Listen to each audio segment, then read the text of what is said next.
So now that we have gone over width and weight, I need you to do a video for me, okay?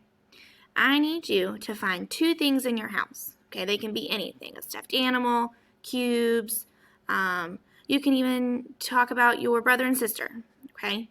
So I need you to pick two things in your house, two objects, and I need you to describe them with as many words as you can, okay? So remember we talked about length, weight, height, width, okay?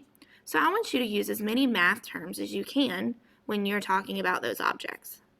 Then I want you to compare them. Is one heavier or lighter? Is one thinner or thicker? Is one taller or shorter?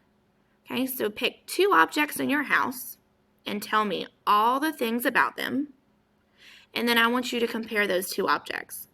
Okay? All right, I can't wait to see your videos.